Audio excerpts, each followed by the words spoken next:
মাগ ফিলিস্তিনে তোর বোন আছে দুকে, সেই ভাবনায় হৃদয় কাঁদে লোকমা যায় না মুখে।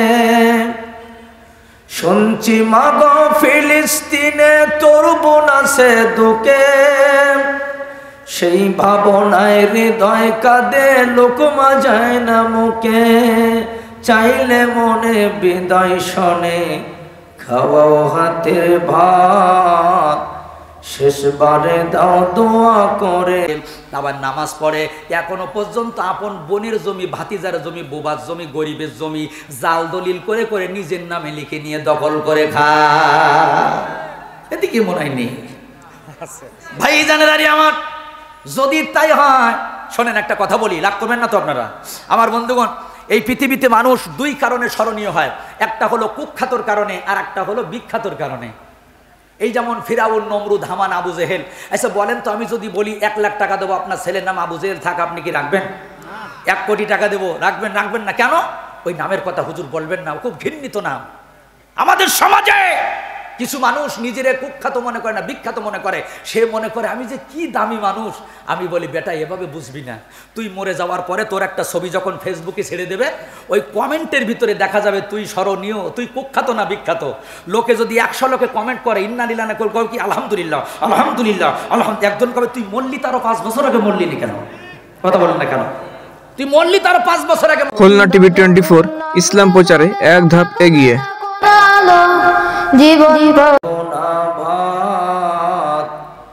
শেষবারে দাও দোয়া করে মাথায় রেখে হাত।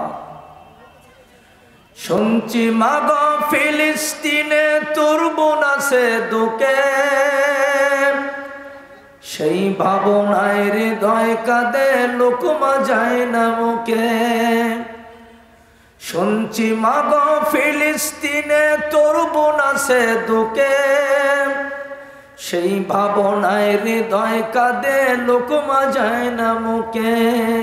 চাইলে মনে বিদায় শোনে খাওয়াও হাতের ভাত, শেষবারে দাও দোয়া করে মাথায় রেখে হাত।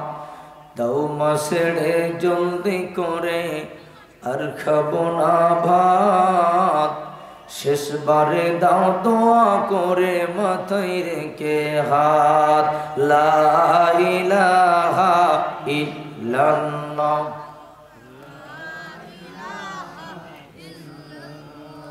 সবাই লা ইলাহা লা ইলাহা ইল্লাল্লাহু মুহাম্মাদুর রাসূলুল্লাহ সাল্লাল্লাহু। ঐতিহ্যবাহী খুলনা জেলার অন্তর্গত ডুমুরিয়া থানার মিক্সিমিল ফুরকানিয়া ও হাফিজিয়া মাদ্রাসা কর্তৃক আয়োজনে আয়োজিত মাদ্রাসার ময়দানে অবস্থিত বার্ষিক ওয়াজ মাহফিল 2024। আজকের এই ওয়াজ মাহফিলের মধ্যমণি সভাপতি মিক্সিমিল ফুরকানি হাফিজিয়া মাদ্রাসার অত্র এলাকার সর্বজন শ্রদ্ধা ভাজন ব্যক্তিত্ব, আপনার আমার সকলের সুপরিচিত, বিশেষ করে আমার অত্যন্ত মহাব্বতের একজন মানুষ জনাব আলহাজ গাজী আব্দুল খালেক সাহেব দামাত বারকাতুহুম আলিয়া। এই পৃথিবীর বিভিন্ন সভাপতির আসন আমরা লক্ষ্য করি, কনসার্টের, পুতুল নাচের, যাত্রা পাড়ার, আবার কোরআনের মাহফিলের, মাদ্রাসা মসজিদের। যে মানুষটা দীর্ঘদিন যাবৎ এই কোরআনের মাদ্রাসার খেদমত করে আসতেছেন, মাদ্রাসারও সভাপতি, মাহফিলেরও সভাপতি, উনি শারীরিকভাবে অনেক অসুস্থ। আমরা দোয়া করি আল্লাহ তাআলা ওনাকে হায়াতে তৈয়্যিবা সিয়াতে কুল্লিয়া দান করেন, সকলে বলুন আমিন। ওনাকে শিফায়ে কামেলা দান করেন, ওনার আব্বা আম্মার গুনাহ মাফ করে আল্লাহ তাআলা জান্নাতের মেহমান বানান। সকলে আরেকবার বলুন আমিন। বিভিন্ন অতিথিবৃন্দ, তাদের ভিতর থেকে অন্যতম চেয়ারম্যান ডুমুরিয়া উপজেলা পরিষদের জনাব গাজী এজাজ আহমেদ, এরপরে আরও একজন অতিথিবৃন্দ আমাদের সামনে আসবেন, উপস্থিত থাকবেন এমডি এ হালিম বাবু সাহেব, জেলা পরিষদের সদস্য। উপস্থিত 3 নম্বর রোদাগড়া ইউনিয়ন পরিষদের সম্মানীয় চেয়ারম্যান জনাব গাজী তৌহিদুজ্জামান। এরপর আমার বাম পাশে বসা আমার অত্যন্ত মহাব্বতের মানুষ, অত্র ওয়ার্ডের সম্মানীয় ইউপি সদস্য জনাব জিএম ওবায়দুল্লাহ সাহেব সহ আল্লাহর আকাশের নিচে জমিনের পরে সর্বশ্রেষ্ঠ মেহমান হযরত উলামায়ে কেরাম, বিশেষ করে সন্ধ্যা থেকে নিয়ে অত্যন্ত গুরুত্বপূর্ণ আলোচনা রেখেছেন ঐতিহ্যবাহী মধুগ্রাম ইসলামিয়া আলিম মাদ্রাসার সম্মানীয় অধ্যক্ষ জনাব মোহাম্মদ মহিবুর রহমান সাহেব অধ্যক্ষ, যিনি আলোচনা রাখবেন। আজকের মাহফিলের প্রধান আকর্ষণ, প্রধান বক্তা সুদূর কুষ্টিয়া থেকে আগত হযরতুল আল্লাহ মাওলানা আরিফ বিল্লাহ সাহেব সহ দূরদরাজ থেকে আগত খোলা আকাশের নিচে বসা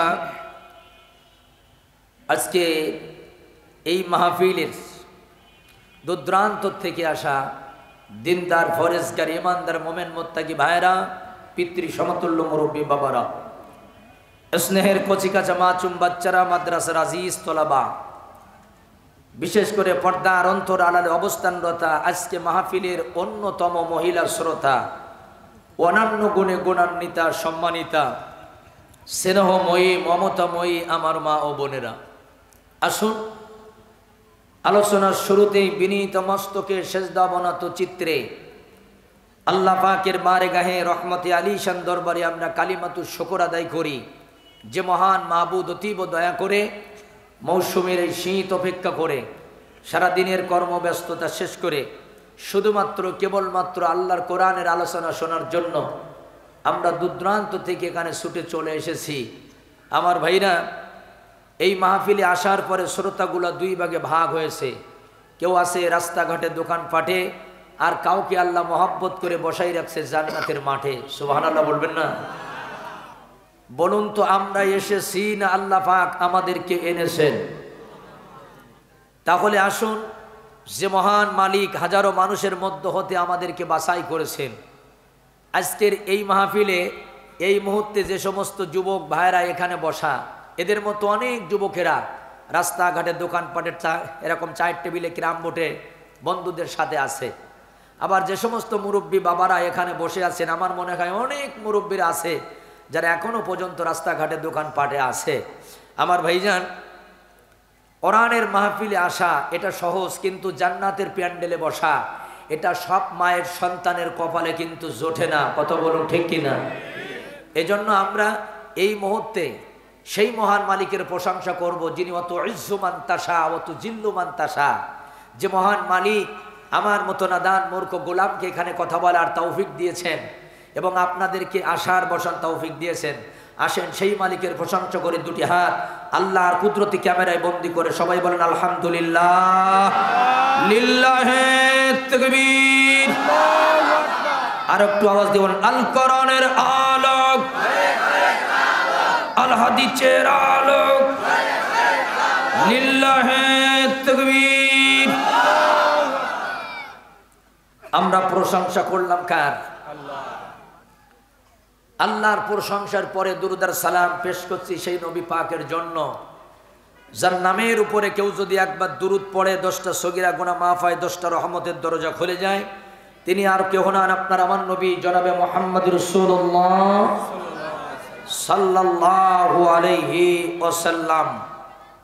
ভাইরা আমার, সম্মানীয় মিকসেমিলবাসী, আমি আসাদুজ্জামান আপনাদের এই মাহফিলে একাধিকবার আলোচনা করেছি। আল্লাহ পাক আমাকে এনেছেন, আপনারাও আমাকে অনেক মহব্বত করেন আমি জানি। তো আপনারা এই মুহূর্তে কতটুকুন কষ্ট নিয়ে বসে আছেন জানি না, তবে বিশ্বাস করেন ব্যক্তিগতভাবে আমার কলিজার মধ্যে অনেক কষ্ট। বলবেন হুজুর কেন? এ কারণেই গোটা বিশ্বের প্রত্যেকটা মুসলমানের প্রথম কেবলা যে মসজিদটা, এই মসজিদের নাম হলো বাইতুল মুকাদ্দাস। সবাই বলেন মসজিদটার নাম কি? মসজিদুল আকসা অথবা বাইতুল মুকাদ্দাস। এ পবিত্র মসজিদটা পৃথিবীর জমিনের দ্বিতীয় মসজিদ। সর্বপ্রথম মসজিদ হলো বাইতুল্লাহ। সেখান থেকে 40 বছর পরে যে মসজিদটা সুলাইমান আলাইহিস সালাতু ওয়াস সালাম জিন দ্বারা নির্মাণ করেছেন, সেই মসজিদটার নাম হলো বাইতুল মুকাদ্দাস। আমার বন্ধুগণ, যে মসজিদটা এত জনপ্রিয়, তাম পৃথিবী যত নামি দামি মসজিদ আছে না কেন, প্রমাণ নাই যে সব নবী রাসূলের একসাথে নামাজ পড়েছে। শুধুমাত্র কেবলমাত্র এই বাইতুল মুকাদ্দাস মসজিদে আদম আলাইহিস সালাতু ওয়াস সালাম থেকে শুরু করে নবী মুহাম্মদ সাল্লাল্লাহু আলাইহি সাল্লাম পর্যন্ত সব নবী রাসূলেরা একসাথে নামাজ পড়েছেন। জোরে করে সুবহানাল্লাহ। যে মসজিদের চতুর সাইডে কোরআনুল কারীমের দিল বলা হয় সূরাতুল ইয়াসিন, সেই সূরা ইয়াসিনটা খোদাই করে লেখা। সুবহানাল্লাহ বলবেন না? যে মসজিদের আশেপাশের জমিনে এত নবী রাসূলদের মাজার, তাম পৃথিবী অন্য কোন জমিনে আপনি খুঁজে পাবেন না। এ পৃথিবীতে 3টা মসজিদই ভ্রমণ করলেও নেকি হয়। অন্য কোন মসজিদে ভ্রমণের জন্য যাবেন নেকি হবে না। 3টা মসজিদ, তার ভিতরে একটি মসজিদ হলো এই বাইতুল মুকাদ্দাস, যে মসজিদে আপনার আমার নবী নামাজ আদায় করে আল্লাহ পাকের সাথে দিদার করেছেন। এজন্য কলিজার মধ্যে কষ্ট। আমাদের সেই প্রথম কিবলা বাইতুল মুকাদ্দাস, এই পৃথিবীর দ্বিতীয় মসজিদ বাইতুল মুকাদ্দাস। তাম পৃথিবীর 200 কোটি মুসলমানের কলিজায় আঘাত করে রক্তক্ষরণ করে মাত্র 2 কোটি ইহুদির বাচ্চারা আজকে দখল করে নিয়ে মুসলমানের রক্তে রঞ্জিত করতেছেন। কথা বলুন ঠিক কিনা? কি কষ্ট! অবাক হয়ে যায় আমরা। ছোট্ট বাচ্চাটা এই ঠান্ডার সময় কমপক্ষে জনম দক্ষিণী মা 10টা বার তার লেপ খেতা ঠিক করে বুকের সাথে জড়িয়ে ধরে। ওই বেঈমানের বাচ্চারা সেই মাকে হত্যা করেছে। ইউটিউবে দেখলাম ছোট্ট 2টা বাচ্চা পানির উপরে একজন আর একজনকে জড়াই ধরে ঠান্ডার দিনে শুয়ে আছে। যখন খাওয়ার সময় হয়, ছোট্ট ছোট্ট বাচ্চারা একজন আর একজনকে ধরে কুত্তার সহযোগী হয়ে রাস্তার ডাস্টবিনে খুঁজতে থাকে এখানে পোষাবাসী কোনো খাবার আছে কিনা। সবচেয়ে নিরাপদ একটি জায়গা হলো হাসপাতাল, যেখানে মানুষ সুস্থতার জন্য যায়। ওই ইহুদির বাচ্চারা সেই হাসপাতালগুলো বোমা মেরে মেরে উড়িয়ে দিয়েছে। ও মেক্সিবিলবাসী, এই মুহূর্তে আমাদের করণীয় কি? এমতো অবস্থায় আমরা কি করতে পারি ওই ফিলিস্তিনের মুসলমানদের জন্য, আমাদের মা বোনদের জন্য? 1000 বছর আগে আল্লাহ পাক এই কুরআনুল কারীমের মাধ্যমে আমাদেরকে জানিয়েছেন, এ মুসলমানেরা কে কি দল করো, আওয়ামী লীগ, বিএনপি, জাতীয় পার্টি, জামাত ইসলামী, মুহূর্তে ভুলে যাও। ওয়াতাসিমু বিহাবলিল্লাহি জামিয়া, একটা দলে পরিণত হও। জোরে বলেন কয়টা দলে? আল্লাহ পাক বলেছেন এই মুহূর্তে তোমরা একটি দলে পরিণত হও। রাসূল বলেছেন এক মুসলমান আর এক মুসলমানের ভাই। তাহলে আল্লাহ পাক বলেছেন এই মুহূর্তে তোমাদের বিচ্ছিন্ন হওয়া যাবে না। রাসূল বলেছেন এক মুসলমান আর এক মুসলমানের ভাই। আমি আসাদুজ্জামান আমার আলোচনার মধ্যে বলে থাকি, আজ তাম পৃথিবীর প্রত্যেকটা মুসলমান যদি ঐক্যবদ্ধ হয়ে যায়, মুসলিম জাতি যদি একসাথে হয়ে যায়, আল্লাহর কসম, আল্লাহর কসম, কোন কাফের, বেঈমান, নাস্তিক আর মুরতাদ মুসলমানের দিকে চোখ রাঙানোর সাহস পাবে না।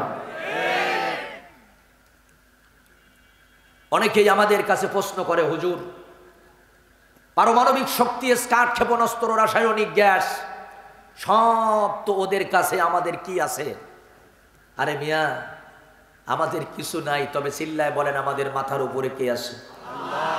বলো না, আবার চিল্লায় বলেন আমাদের মাথার উপরে কে আছে? সে আল্লাহর ক্ষমতা আছে না নাই? বলেন তো, ফিরাউনকে নীল নদে চুপাইছিল কে? বুশের মতো নেতাকে জুতার বাড়ি খাওয়াইছিল কে? নমরুদকে ন্যাংরা মশা নাক দিয়ে ঢুকাইয়া জুতা খাইতে খাইতে বিদায় করেছিল কে? আল্লাহ রাব্বুল আলামিন ডেকে বললেন, ওয়া ক্বালা রাব্বুকুম উদউনি আস্তাজিব লাকুম।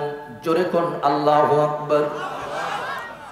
যেদিন আমাদের কেউ থাকবে না, অত্যাচার জুলুম নির্যাতন হবে আমাদের পরে, মার খেতে খেতে খেতে খেতে আমাদের দেয়ালে পিঠ থেকে যাবে, সাহায্য করার মতো কেউ আমাদের আর পাশে থাকবে না। আল্লাহ রাব্বুল আলামিন আমাদেরকে কান থেকে ১,৫০০ বছর আগে একটা মেসেজ দিলেন, বান্দারে টেনশন করবি না, চিন্তা করবি না, তোরা মনে করেছিস তোদের কেহ নাই, তোদের মাথার উপরে যে আমি আল্লাহ আছি, তোরা শুধু 2 কানা হাত আসমানের দিকে দিয়া বলবি, ওয়া ক্বালা রাব্বুকুম উদউনি আস্তাজিব লাকুম। আমি আল্লাহ তোদের শিখায়া দিলাম, যদি আমি আল্লাহকে ডাকতে পারিস, আমি আল্লাহ তোদের ডাকের সাড়া দিব। আল্লাহু আকবার। তাহলে আমরা যদি আল্লাহকে ডাকি, আল্লাহ পাক আমাদের ডাকের সাড়া দেবে কি দেবে না? তবে বিশ্বাস করেন, যেভাবে আল্লাহকে ডাকা দরকার, যে পথে আল্লাহকে পাওয়া দরকার, আমরা সেই পথে যাইও না, আবার সেভাবে আমরা ডাকিও না। জোরে বলুন কথা ঠিক কিনা? একজন নেতাকে আমরা যেভাবে তেল মারি, একজন নেতার যেভাবে আমরা প্রশংসা করি, ওই পরিমাণ প্রশংসা যদি এই মুসলমান আল্লাহ পাকের করে, নিয়ামত দিয়ে আল্লাহ পাক এই বাংলাদেশকে ভরে দিবে। মদখোর, গাঁজাখোর, নেশাখোর, জুয়াখোর, নামাজ নাই, কালাম নাই, পরকালের চিন্তা নাই, আজকে নাফরমানদের প্রশংসা বেশি আল্লাহর প্রশংসার চেয়ে। কথা বলো ঠিক কিনা? আমার ভাইজান, মুসা আলাইহিস সালাতু ওয়াস সালাম, আপনাদের ধ্যান আছে তো? অ্যাটেনশন প্লিজ, একটু আমার দিকে তাকান। যেহেতু আমি কিন্তু বেশি সময় আপনাদের কাছ থেকে আজকে নিব না, যেহেতু আজকে আমাদের দূর দূরান্ত থেকে একজন মেহমান আসতেছেন, আমরা তার কাছ থেকেও কথা শুনবো। আর বিশেষ করে এই মাহফিলটা বেশি রাত করে হয় না, এ কারণে হয় না, 1 কোটি মাহফিল আর 1 ওয়াক্ত ফজরের নামাজ, আমার মনে হয় যে নামাজের মূল্য বেশি। কথা বলা ঠিক কিনা? ওই যে রাত 1টা, 2টা, 2:30টা পর্যন্ত মাহফিল শুনে যারা বক্তা, তারাও নামাজ পড়তে পারে না। যে মাহফিলের বক্তা নামাজ ফেল করলো, ইমাম নামাজ ফেল করলো, মুয়াজ্জিন নামাজ ফেল করলো, কিয়ামতের ময়দানে এই মাহফিল জাহান্নামের কারণ হয়ে দাঁড়াবে। একটু ঠিক বলেন একটু মাঝে মাঝে। আমার বন্ধুগণ, মুসা আলাইহিস সালাতু ওয়াস সালাম সাথীদেরকে নিয়ে যখন লোহিত সাগরের পাশে দাঁড়ানো, পিছন থেকে একজন সাথী বলতেছেন, হুজুর আজকে মনে হয় জীবনের শেষ দিন। কেন? সামনে বিশাল দরিয়া, এত পানি, পিছনে ফিরাউনের বাহিনী, তাও তো আমরা জানি। হুজুর মনে হয় আজকে বাঁচা হলো না। আল্লাহর নবী মুসা আলাইহিস সালাতু ওয়াস সালাম সেদিন কি বলেছিলেন জানেন? কাল্লা, এটা কখনো হতে পারে না। ইন্না মাইয়া রব্বি সায়াহদিন। মনে করেছো আমাদের কেহ নাই? ভুল বলেছো, আমাদের মাথার উপরে একজন আছেন। জোরে বলুন কে? সবাই চিল্লা বলুন কে? মাথার উপরে আল্লাহ আছেন, তিনি পথ দেখাবেন। মুসলমান বন্ধুরা আমার, আল্লাহর নবী মুসা আলাইহিস সালাতু ওয়াস সালাম যখন এই কথাটা বললেন, বলার সাথে সাথে আল্লাহ পাক ডেকে বললেন, মুসা রে, আনিদ্রিব বিআসাকাল বাহার, তোমার হাতে যে লাঠিটা আছে, ওই লাঠি দিয়ে সমুদ্রে আস্তে করে একটা বাড়ি দাও। আল্লাহর নবী মুসা আলাইহিস সালাতু ওয়াস সালাম যখন লাঠি দিয়ে সমুদ্রে বাড়ি দিলেন, সাথে সাথে সমুদ্রের ভিতরে 12টা রাস্তা হয়ে গেল। যারা সুবহানাল্লাহ প্যাকেট করেছেন একটু খোলেন। সুবহানাল্লাহ। সমুদ্রের ভিতরে রাস্তা হয়েছে কয়টা? 12টা। এই আপনাদের মিক্সি মিলের যে রোড, এইরকম রোড না, একেবারে খুলনার থেকে গোপালগঞ্জ হয়ে মাওয়া যে হাইওয়ে রোড। কথা বোঝেন না? হ্যাঁ, বাংলাদেশে সব রোড নষ্ট হলে ও রোড নষ্ট হবে না। আমার ভাইজান, পানিগুলা সব জাম হয়ে পাহাড়ের মতো দাঁড়িয়ে গেছে। সুবহানাল্লাহ বলুন। হুকুম কার? আল্লাহ পাকের হুকুমে। তাফসীরের ভিতরে লিখছে, মুসা আলাইহিস সালাতু ওয়াস সালাম সাথীদেরকে নিয়ে যখন নদীর ওপারে চলে গেলেন, উনি ওপারে গিয়ে দাঁড়ায় দাঁড়ায় দেখতেছে যে আমি তো আমার আল্লাহর কাছ থেকে রাস্তা বানাই নিলাম সমুদ্রের মাঝখান দিয়া। ফিরাউন যে বাটপার, যে বেঈমান, ও তো আর আমার আল্লাহকে ডাকবে না, ও কিভাবে পার হয়? এটা না দেখে তো যাওয়া যায় না। বন্ধুরা আমার, ফিরাউন তার সাথীদেরকে নিয়ে লোহিত সাগরের পাড়ে এসে এবার দাঁড়ায়া মুস্কি মুস্কি একটা হাসতেছে। একজন বলে হুজুর হাসেন কেন? ফিরাউন বলে আলাইসালি মুলকু মিসরা ওয়া হাজিলান হারু তাজরি মিন তাহাতি, এই জন্য হাসি লাগে যে নদীর পানি আমার হুকুম মানে। আমি যদি বলি ওই দিকে যা ওরা ওই দিকে যাবে, আমি যদি বলি পানি আবার এই দিকে আয়, পানি এই দিকে আসবে। ফিরাউন বলতেছে তোরা আসবি, এই জন্য আমি আগের থেকে 12টা রাস্তা বানাই রাখছি। ও কি মুনিশি জাত ও আপনারা বলেন? মানে বাজেট করলো কি আর নাম সিতাইলো কি? ভাইজানের আরে আমার তাফসীরের মধ্যে লিখি মুসা আলাইহিস সালাতু ওয়াস সালাম হাতে যে লাঠিটা ছিল, এই লাঠিটা দিয়ে পানিতে একটা গুতা দিতেছে। পানি আর জাম হয়ে থাকিস না, তুই আগের মতো হয়ে যা। তুই যদি এইভাবে জাম হয়ে দাঁড়ায় থাকিস, ফিরাউন তো রাস্তা দিয়ে পার হবে। আল্লাহ পাক 1500 বছর আগে কুরআনুল কারীমের মধ্যে বলতেছেন ওয়াতরুকিল বাহারা রহওয়ান ইন্নাহুম জুনদুম মুগরাকুন। ও নবী মুসা, গুতাগুতি করার দরকার নেই, নাড়াচাড়া দিও না, যেভাবে আছে ওইভাবে থাক। সুবহানাল্লাহ বলেন। তুমি নাড়াচাড়া দিও না, যা আছে থাক। ওই এমন এক জাতি নদীর মাঝখানে আসলে আমি আল্লাহরে সুফায়া মারবো। সুবহানাল্লাহ। কারণ ক্ষমতা কার? আল্লাহ। মারাজাল বাহরাইনি আলতাকিয়া বাইনাহুমা বারযাখুল লা ইয়াবগিয়ান। আল্লাহ পাক বললেন যে আমি প্রবাহিত যে নদী বানিয়েছি, এই নদী হুকুম মানে তো আল্লাহর, একটা বর্ডার করে দিয়েছেন। আল্লাহ পাক বলেন যে মিষ্টি পানি আর লবণ পানি পাশাপাশি কিয়ামত পর্যন্ত দাঁড়িয়ে থাকবে। সুবহানাল্লাহ বলেন। আল্লাহ রাব্বুল আলামিন বলেন মিষ্টি পানি আর লবণ পানি পাশাপাশি কিয়ামত পর্যন্ত দাঁড়িয়ে থাকবে এক নদীর মাঝখানে। কিন্তু লবণ পানির ক্ষমতা নাই যে মিষ্টি পানির মধ্যে 1 ইঞ্চি ঢুকে যাবে, আবার মিষ্টি পানিরও ক্ষমতা নাই যে লবণ পানির মধ্যে 1 ইঞ্চি ঢুকে যাবে। আপনারা বলেন তো নদীর পানি হুকুম মানে কার? আর জোরে বলেন কার? লিল্লাহি তাকবীর। আমার ভাইজান, এই ঘটনা আমি কেন শোনাচ্ছি? আলোচ্য বিষয় এটা যদি আপনি না শোনেন আপনি আলোচনা বুঝতে পারবেন না। আমার বন্ধুগণ, অনেক লম্বা কথা। ফিরাউন যখন সাথীদেরকে নিয়ে নদীর মাঝখানে চলে গেছে, আস্তে করে পানি পূর্বের মতো সমান হয়ে গেছে, শুরু হয়ে গেছে ফিরাউনের হাবুডুবু। যখনই আর যাওয়ার কোনো জায়গা নাই, তখন ফিরাউন বলতেছে আমানতু আন্নাহু লা ইলাহা ইল্লাল্লাযী আমানাত বিহি বানু ইসরাঈল ওয়া আনা মিনাল মুসলিমিন। আল্লাহ, আজকের থেকে আমি মুসলমানদের একজন। কি বলেছে বলেন তো? আল্লাহ, আমি আজকে মুসলমানদের মধ্যে একজন, বনি ইসরাইলের মতো আমিও ঈমান আনলাম। আল্লাহ, আপনি ছাড়া কোনো মাবুদ নাই। খুব মনোযোগ দিয়ে কথাগুলো শুনবেন। তাফসীরের কিতাবের ভিতরে আছে, আলেম ওলামা যারা আছেন বুঝবেন। তাফসীর ইবনে কাসির সহ অনেক কিতাবের মধ্যে আছে জিবরাইল আলাইহিস সালাতু ওয়াস সালাম একদিন বলেন ইয়া রাসূলুল্লাহ, ফিরাউন যখন লোহিত সাগরের মাঝখানে হাবুডুবু খাচ্ছিল, তওবা করতেছিল, আমি জিবরাইল ওর গালের ভিতরে নাইল কাদা ঢুকাই দিয়া মুখটা চাপে ধরলাম। সুবহানাল্লাহ বলুন। আমি অবাক হয়ে গেলাম, এই কাজটা হলো কেন? নবীজি বললেন জিবরাইল রে, ওই নদীর মাঝখানে ফিরাউন হাবুডুবু খায়, কষ্টের ঠেলায় তওবা পড়ে, আল্লাহকে ডাকে, তুমি কেন গালের ভিতরে নাইল কাদা ভরে দিয়ে মুখটা চেপে ধরলা? জিবরাইল বলে ইয়া রাসূলুল্লাহ, ইয়া হাবিবাল্লাহ, ওই ফিরাউন যেভাবে চোখের পানি ছেড়ে দিয়া কাঁদতেছিল আর আল্লাহকে ডাকতেছিল, আমার ভয় হচ্ছিল না জানি আমার আল্লাহ ফিরাউনের মতো বেঈমানকেও মাফ করে দেয় কিনা। হুজুর, আমার ভয় হচ্ছিল, এজন্য ওর মুখটা চেপে ধরলাম যাতে ওর তওবা আল্লাহ কবুল না করে। আল্লাহু আকবার। আল্লাহ পাক সেদিন বলেছিলেন ফাল ইয়াউমা নুনাজ্জিকা বিবাদানিকা লিতাকুনা লিমান খালফাকা আয়া। ফিরাউন, তোর একটা উপকার আমি করব, কিয়ামত পর্যন্ত তোর লাশটাকে আমি শুটকি মাছের মতো রেখে দেব, মাছে খাবে না, পানিতে নষ্ট হবে না। কেন জানিস? তোরে আমি স্মরণীয় করে এই জন্য রাখবো, তুই ফিরাউন পৃথিবীতে থাকবে না, তবে তোর চাচাতো ভাই, খালাতো ভাই, মামাতো ভাই, তোর ফটোকপি 2-1টা পৃথিবীতে থাকতে পারে। জোরে বলেন কথা ঠিক কিনা? ফিরাউন নাই, ফিরাউনের ফটোকপি আছে না নাই? নমরুদ পৃথিবীতে নাই, আবু জেহেল পৃথিবীতে নাই, আবু জেহেলের ফটোকপি আছে না নাই? ইয়াজিদ পৃথিবীতে নাই, ইয়াজিদের ফটোকপি আছে না নাই? যদি ইয়াজিদ দেখতে চান, নমরুদ ফিরাউন দেখতে চান, শাহজালালের এই বাংলাদেশে, শাহপরানের এই বাংলাদেশে, শাহ মাকদুমের এই বাংলাদেশে হঠাৎ করে যারা শরীফ থেকে শরীফা হতে চায়, শিক্ষা ব্যবস্থাকে কুরবানি দিয়া আজকে যারা বাংলার এই শিক্ষা ব্যবস্থাকে আমেরিকানের মতো লাল কুত্তা বানাইতে চায়, আমি মনে করি ফিরাউন নমরুদির দেখাচ্ছে, ওদের দেখে ভালো।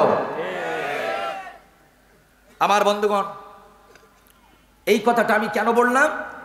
জিবরাইল আলাইহিস সালাতু ওয়াস সালাম বলেন ইয়া রাসূলুল্লাহ, আমার সন্দেহ হচ্ছিল যে আল্লাহ পাক ওকে মাফ করে দেয় কিনা।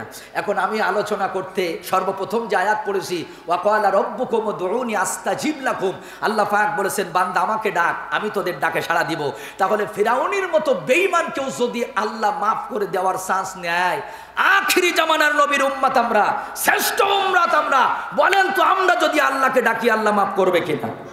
সবার কথা বলা লাগবে, করবে কিনা? এ বিশ্বাস কি আপনাদের আছে? তবে একটা অঙ্ক আমার মিলাই দেবেন আজকে। আমি এতক্ষণ এ যাবৎ এই অঙ্ক করেছি, মিলাইতে পারি না, একটু মিলাই দেন আমার বন্ধুগণ। প্রত্যেক বছর আমার বাংলাদেশে ঢাকা গাজীপুরে লক্ষ লক্ষ মানুষ নিয়ে দুইটা ইজতেমা হয়। ওই ইজতেমাটার মূলত নাম হলো বিশ্ব ইজতেমা। সবাই বলেন নামটা কি? এই যে 2 দিন আগে দোয়া হয়ে গেল মনে হয়। মুসলমান বন্ধুরা একটু আমার দিকে মনোযোগ দেন।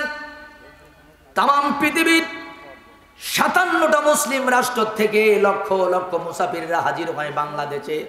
এ বাংলার জমিন থেকে অসংখ্য অগণিত মানুষ পৃথিবীর জমিন থেকে আমার ভাইজান একত্রিত হয়। এরপরে 3 দিন ইজতেমা হয়, লক্ষ লক্ষ মানুষ সেখানে জমায়েত হয়। লক্ষ লক্ষ মানুষ যখন জমায়েত হয়, জমায়েত হওয়ার পরে 3 দিন শেষে দেখবেন ওখানে একটা আখিরি দোয়া হয়। সবাই বলেন কি দোয়া? কি দোয়া? আখিরি দোয়া। আপনাদের এলাকায় এই মিক্সিমিল মধুগ্রাম এলাকায় দেখবেন যে দোকানে চায়ের আড্ডা, এরপরে ক্যারাম বোর্ড, যুবক ছেলেরা সেখানে বিভিন্ন আজেবাজে গল্প গুজব করে। যেদিন আখিরি দোয়া হয় সেদিন দেখবে দোকানদার বলে যে আজকে এখানে কোনো আড্ডা দেওয়া যাবে না, চা বন্ধ, এখন মোনাজাত হবে, আমরা লাইভে মোনাজাত ধরবো। কথা বলুন ঠিক কিনা? লক্ষ লক্ষ মানুষ ঢাকার অফিস আদালত সেদিন ছেড়ে দিয়া আধা ঘন্টা দোয়া করার জন্য, বিশ্ব ইজতেমা দোয়া নেওয়ার জন্য টঙ্গীর ময়দানে উপস্থিত হয়। মুসলমান বন্ধুরা, আমি আসাদুজ্জামান দেখেছি বিদেশি মেহমানরা সেখানে গিয়ে অনেক সুন্দর করে দোয়া করে, আধা ঘন্টার মতো সেখানে দোয়া হয়। ওনারা কত সুন্দর করে হাত তুলে কাঁদে, হামারে মাফ ফরমা দে, মুসলিম মিল্লাত কা মাহফুজ ফরমা দে, আলেম উলামা কা ইজ্জত ফরমা দে, এইভাবে চোখের পানি ছেড়ে ছেড়ে কাঁদতে থাকে। আপনারা বলেন তো 57 বছর এই যে বিশ্ব ইজতেমায় দোয়া হলো, আপনারা বলেন তো যত ইজতেমায় দোয়া হয় দিন দিন আমাদের কপালে কি বিপদ কমতেছে না আরো বাড়তেছে? এই মানুষে বলেন কমতেছে না বাড়তেছে? তাহলে বোঝা গেল বিশ্ব ইজতেমার দোয়ায় কাজ হয় না, দোয়া ফেল। ভাইজানেরা রে আমার, আমাদের এই বাংলাদেশে 1,23,000 পীর, সামথিং বেশ কম 1,23,000 এই পীরের বাংলাদেশে সবচেয়ে মুরিদির দিক থেকে বেশি, সবচেয়ে আমলের দিক থেকে বেশি, জোশের দিক থেকে বেশি এবং শ্রোতার দিক থেকে বেশি। আমি মনে করি সরমনা 1 নম্বরে। বলবেন হুজুর কেন? গত বছর যুগান্তরের এক রিপোর্টে দেখলাম সরমনার এক মাহফিলে 1 কোটি মানুষ। আলহামদুলিল্লাহ বলুন। 1 কোটি মানুষের সমাগম চরমনার ময়দানে। মুসলমান বন্ধুরে আমার, এই চরমনার ময়দানে বছরে 2টা করে মাহফিল হয়। 1 কোটি মানুষ একত্রিত করে নিয়ে বাংলাদেশের সবচেয়ে বড় পীর সাহেব চরমনার হুজুর দোয়া করে, আল্লাহ মুসলমানের উপরে বিপদ আপদ আপনি তুলে নিয়ে রহমতের দরজা খুলে দেন। আয় আল্লাহ আলেমুল আমাদের মুক্তি দেন। এরপরে দোয়া করে, আল্লাহ আমাদের উপরে আপনি রহমতের দরজা খুলে দেন, হেফাজত করেন। আপনারা বলেন তো চরমনার কোটি মানুষ নিয়ে দোয়া হয়, তারপরেও দিন দিন আমাদের কপালে কি বিপদ কমতেছে না আরো বাড়তেছে? বোঝা গেল চরমনার দোয়াও কাজ হল না, ওটাও ফেল।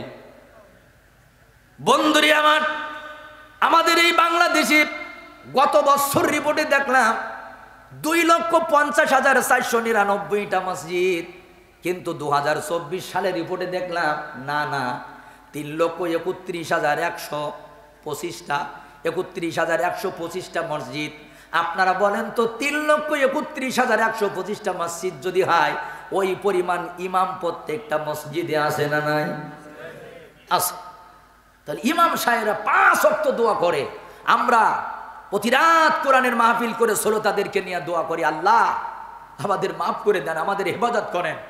এত দোয়া, এত চোখের পানি, এত কান্নাকাটি, বলেন তো তারপরও দিন দিন আমাদের কপালে কি বিপদ বাড়ে নাকি কমে? সমস্যা তো এই জায়গায়। বোঝা গেল বিশ্ব ইজতেমার দোয়া কবুল হলো না, চরমানার দোয়া কবুল হলো না, ইমাম সাহেবরা দোয়া করে, বক্তারা দোয়া করে, তাও কবুল হয় না। আমার ভাইজান, কি কারণে দোয়া কবুল হয় না? ও দোস্ত, এর কারণটা কি? নিশ্চয়ই এই দোয়ার ভিতরে বলেন তো একটা সমস্যা আছে না? শিল্পী মনির খান বলেছিল, বিধি আমার এ চোখ অন্ধ করে দাও। কেন? অঞ্জনারে যদি না পাই ওই চোখে আর কারে দেখবে, এই জন্য বলেছিল। কিন্তু আল্লাহ কবুল করে নাই। কেন জানেন? ওই অবৈধ প্রেম প্রীতি করে যে দোয়া করবে আল্লাহ কবুল করবে না। তবে ইতিহাস দেখেন, আল্লাহর নবী যেদিন দুনিয়ার থেকে চলে গেছে, আব্দুল্লাহ নামের একজন সাহাবী বাগানের মধ্যে দুটি হাত তুলে বলেছিল, আসমানের মালিক, যে চোখ দিয়ে আমার প্রিয় নবীকে দেখতে পাবো না, যে চোখ দিয়ে আমার আখিরি জামানার নবীকে দেখতে পাবো না, এই চোখ দিয়ে আমি সন্তানকে আর দেখতে চাই না, পিতা মাতাকে দেখতে চাই না, এই দুনিয়ার আলো আমি আর দেখতে চাই না। সেই যে দোয়া করেছে কঠিন ভালোবাসা নিয়ে, আল্লাহ পাক তার চোখের আলো কেড়ে নিয়েছেন। জোরে কোন সুবহানাল্লাহ। অনেক প্রমাণ আমি দিতে পারি। আল্লাহ নবী সাহাবায়ে কিরামরা দোয়া করেছেন, আল্লাহ সাথে সাথে দোয়া কবুল করে নিয়েছেন। আমার ভাইজান, তাহলে আপনারা বলেন তো, আমাদের বাংলাদেশে এত দোয়া, এত চোখের পানি, এত কান্নাকাটি, দোয়া কবুল হয় না, নিশ্চয়ই আমাদের দোয়ায় সমস্যা আছে না নাই? ভাইজানেরা আমার, কোন কারণে আমাদের দোয়া কবুল হয় না এটা জানতে গেলে কোনো আইনজীবীর কাছে যাওয়া লাগবে না, কোনো বুদ্ধিজীবীর কাছে যাওয়া লাগবে না, কোনো ধর্মীয় পণ্ডিতের কাছে যাওয়া লাগবে না, কোনো টাকলুর কাছে যাওয়া লাগবে না। কোন কারণে আমাদের দোয়া কবুল হয় না এটা জানতে গেলে সব সমস্যার সমাধান দিতে পারে। কথা বলেন, সব সমস্যার সমাধান দিতে পারে আল কোরআন। এটা কি আপনাদের বিশ্বাস হয়? কারণ এত চির আমলান চির মুক্তির ডাক, দোয়া করেছে তিন ভাবে, আমি আল্লাহ তাদের দোয়া কবুল করেছি। যদি আমরাও সেইভাবে আল্লাহর কাছে দোয়া করতে পারি, বলেন তো আমাদের দোয়া আল্লাহ কি কবুল করবে কিনা? আসেন তাহলে আমি আলোচনা শেষ করে হয়তো চলে যাব। কালকে চায়ের টেবিলে যখন আলোচনা হবে, আসাদুজ্জামান কি আলোচনা করে গেছে এবছর, তখন আপনারা ওয়াজ যদি মনে না রাখেন, ওয়াজের নামটা মনে রাখবেন। আজকে আমার ওয়াজের নাম দিয়ে গেলাম, দোয়া কবুল হয় না কেন? আমার ওয়াজের নাম কি? আমাদের দোয়া কবুল। আর একবার মুখস্থ করে রাখেন, ওয়াজের নাম হলো আমাদের দোয়া কবুল হয় না কেন। এইটা নিয়ে একটু আলোচনা করে আসেন। আমরা এখন কোরআনের মধ্যে চলে যাব, কষ্ট হবে না তো আপনাদের? আর একবার তাকবীর দেন, লিল্লাহি তাকবীর। নির্বাচনের সময় দেখি আপনাদের গলার আওয়াজ 100 তোমার ভয় আমার ভাই, উল্লুক ভয়, ভাল্লুক ভয়, কি একটা চিল্লা দিয়ে বাড়ি এসে বলি সাদা, আর মাহফিলে আসলে গলায় দুই একজনের কি হয় আমরা বুঝলাম না। ভাইজান, এমন চিল্লা দিবেন, শুধু মনে রাখবেন, মুসলমানের অস্ত্র চাপাতি না, মুসলমানের অস্ত্র কিন্তু রামদানা, মুসলমানের অস্ত্র কিন্তু কামান না, মুসলমানের অস্ত্র কিন্তু গোলা বারুদ না, মুসলমানের অস্ত্র হলো নারায়ে তাকবীর লিল্লাহির ধ্বনি। এই উচ্চ আওয়াজ কথা বলো ঠিক কিনা? লিল্লাহি তাকবীর। এইবার একটু মুসলমানের মতো আওয়াজ দিয়েছেন আপনারা, মানে পারেন তা করেন না। যত অ্যাকশন সব বাড়ির বউয়ের সাথে যাই। ভাইজানের আমার, এবার আসেন, ওয়াজের নাম মনে আছে তো? দোয়া কবুল হয় না কেন? সর্বপ্রথম সূরা আম্বিয়ার ওই আয়াতখানে চলে যাব। আল্লাহ রাব্বুল আলামিন ডেকে বললেন, ওয়া যাকারিয়া ইয নাদা রাব্বাহু রাব্বি লা তাযরুনি ফারদাও ওয়া আনতা খায়রুল ওয়ারিসিন। আল্লাহ পাক বলেন, এ মিক্সিমিলির মানুষেরা, এ ডুমুরিয়াবাসী, আমার নবী জাকারিয়া আলাইহিস সালাতু ওয়াস সালামের কথা একটু স্মরণ করো। তাফসীরের মধ্যে দেখলাম আল্লাহর নবী হযরত জাকারিয়া আলাইহিস সালাতু ওয়াস সালামের বয়স হলো প্রায় 90 বছর। জোরে বলেন কত বছর? 90 বছর বয়সে মানুষের চুলদাড়ি কি পাকা থাকে না কাঁচা থাকে? পাকা থাকে। আল্লাহর নবী জাকারিয়া আলাইহিস সালাতু ওয়াস সালামের চুলগুলো পাকা, দাড়িগুলো পাকা, আমার ভাইজান গায়ের চামড়াগুলো একটু ঢেলা, এক কথায় বৃদ্ধ, আবার স্ত্রী হলো বন্দা। তার মানে জীবনে কোনোদিন বাচ্চা কাচ্চা হলো না, আমরা মনে করি হওয়ার সম্ভাবনাও নাই। মুসলমান বন্ধুরি আমার, জাকারিয়া আলাইহিস সালাতু ওয়াস সালাম, ওই অনেক লম্বা ইতিহাস, ছোট্ট করে কথাটা মনে রাখবেন। মারিয়ামকে যখন কামরার ভিতরে বিভিন্ন ফল ফলাদি দেখেছিলেন, জিজ্ঞাসা করেছিল মারিয়াম কোথায় পাইছো? ভাই আল্লাহ পাক আমারে খাইতে দিছে। জাকারিয়া আলাইহিস সালাম চিন্তা করলেন, তাহলে আল্লাহ পাক যদি জান্নাতের ফল এনে দুনিয়াতে খাওয়াইতে পারে, আমি বৃদ্ধ বয়সে যদি আল্লাহর কাছে একটা সন্তান চাই আল্লাহও দিতে পারে। সবার সন্তান হলো, আমার তো বৃদ্ধ বয়সে হলো না।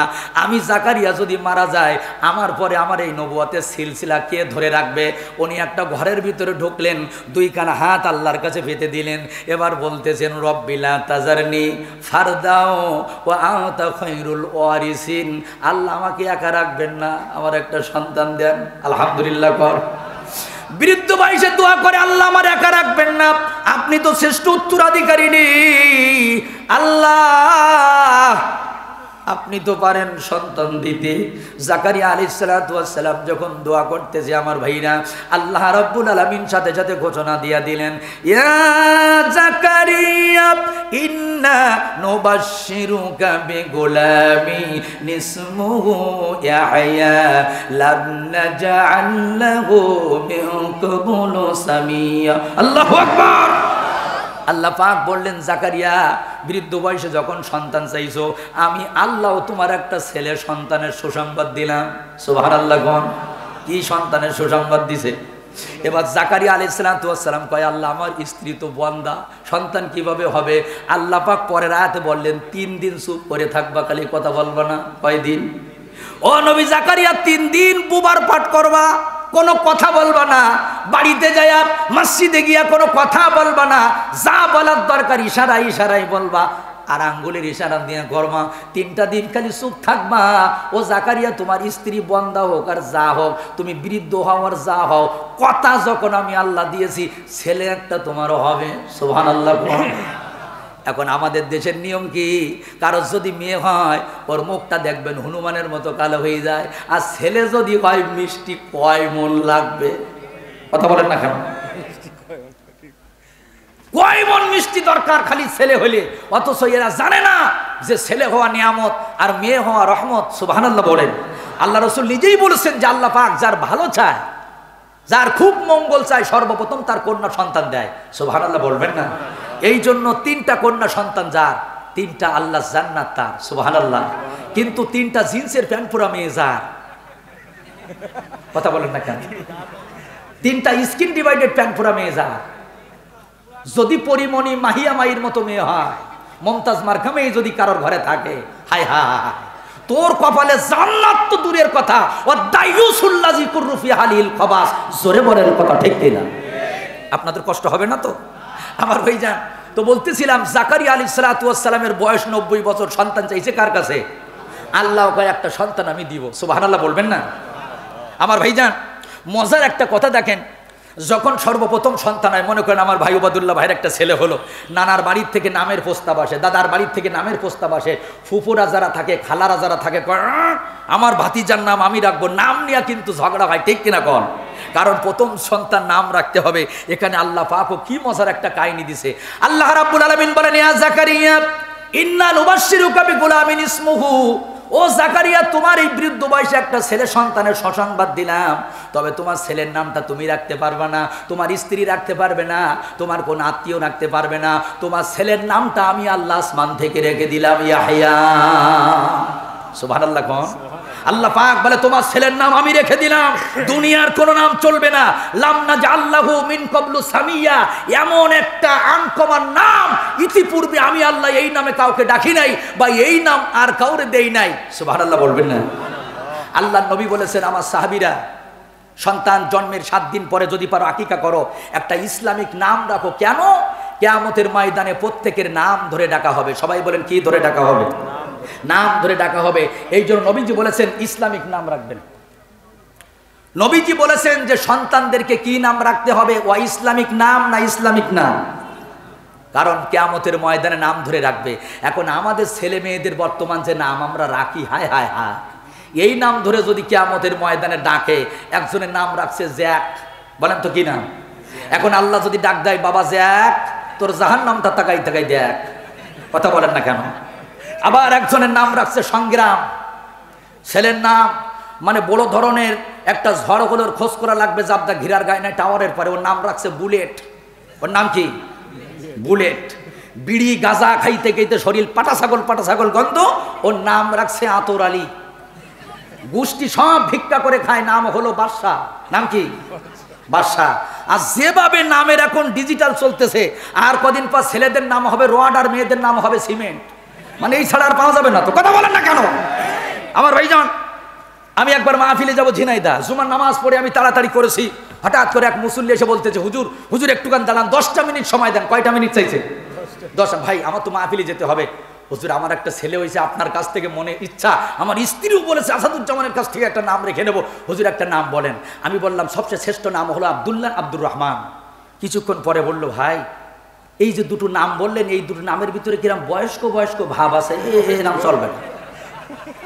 ও কি মুনিশি যা তো আপনি বলেন।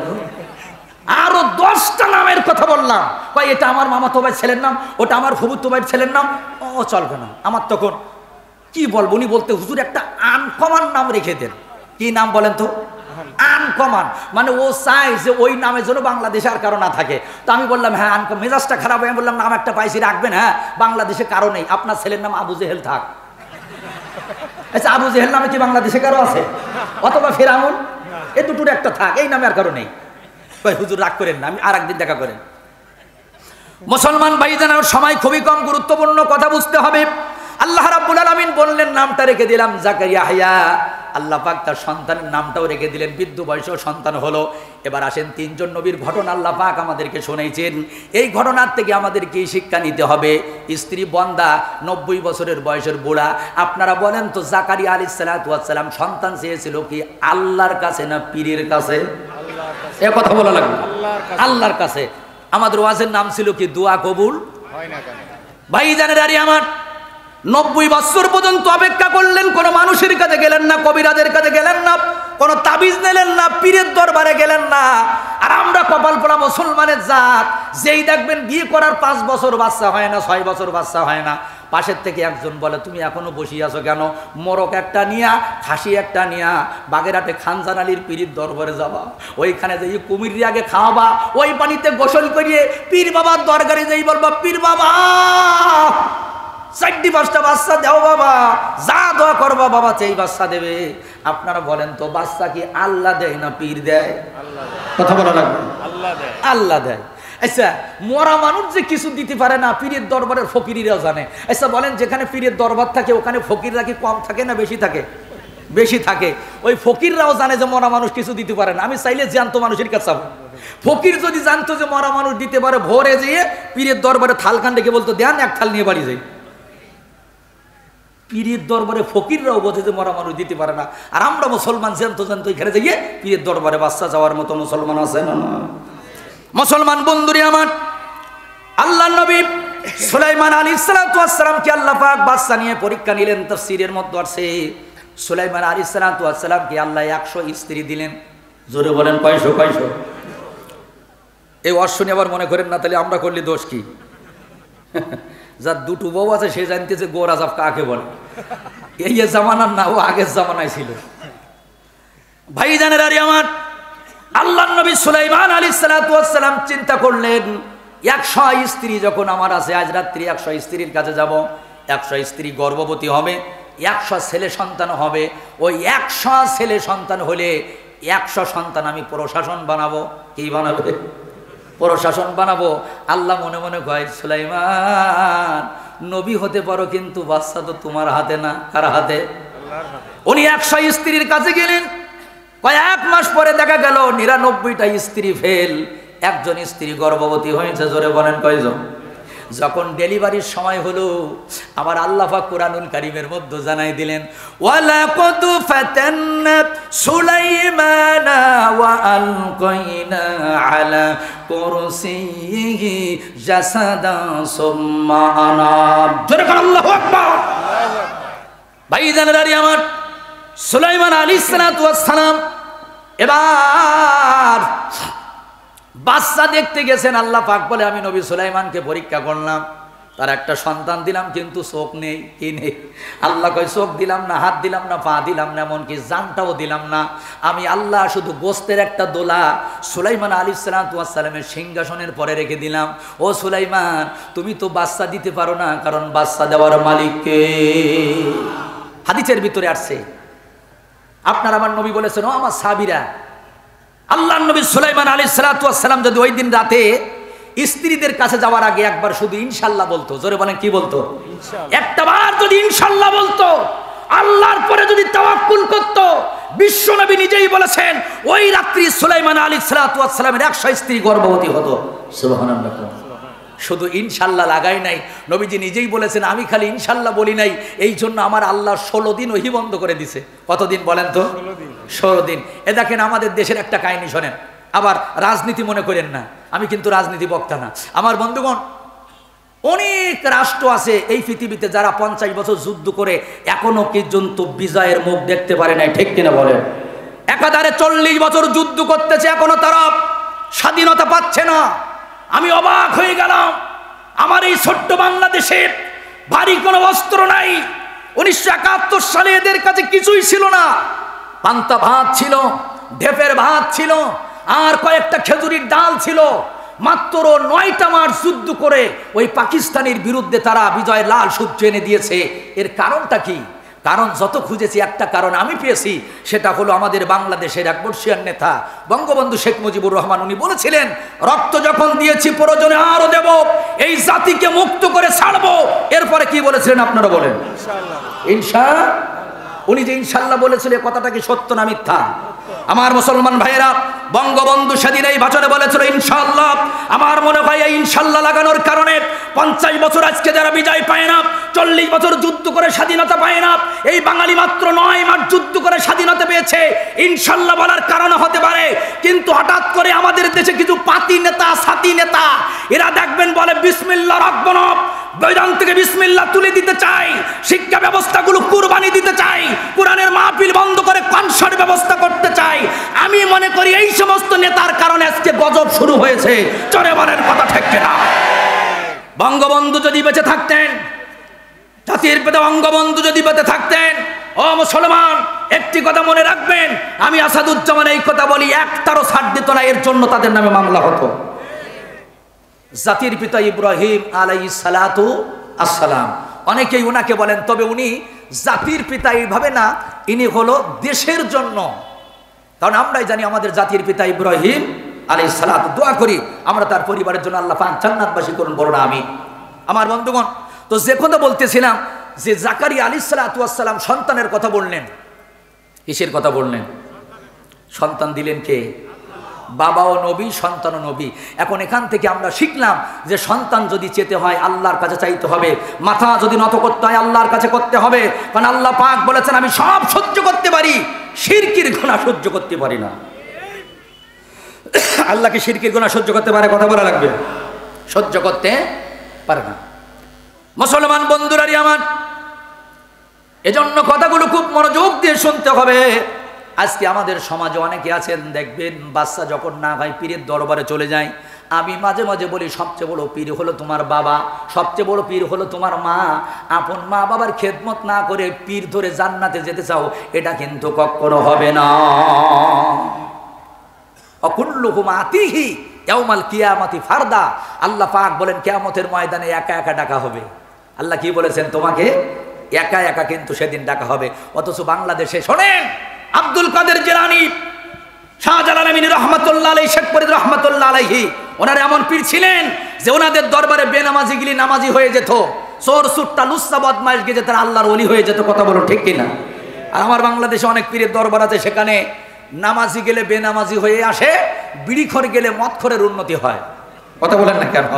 মদখোর হয়ে যায়। সেদিন দেখলাম নেটে একজন গাইতেছে, কিরামান কাতিবিন রোজা শরের দিন, কিরামান কাতিবিন রোজা শরের দিন, আল্লাহর কাছে যদি করে অভিযোগ আমরা বলবো দুনিয়ায় ছিলাম ন্যাংটা বাবার লোক, আমরা বলবো দুনিয়ায় ছিলাম ন্যাংটা বাবার লোক। জোরে কর নাউজুবিল্লাহ। ভাইজান, শিরকি করা যাবে? শিরকি করা যাবে? শিরকির আর একটা উদাহরণ দিয়ে অন্য পয়েন্টে যাচ্ছি। আমাদের বাংলাদেশে 15ই আগস্ট একটা দিবস পালিত হয়, শোক দিবস। জোরে বলেন কি দিবস? কথা বলা লাগবে। শোকের দিবস কেন? বঙ্গবন্ধু শেখ মুজিবুর রহমানকে সপরিবারে এই দিন হত্যা করা হয়েছিল। ওই দিন বিকালবেলা বিরোধী দলের নেত্রী আবার জন্মদিন পালন করে কেক কাটে।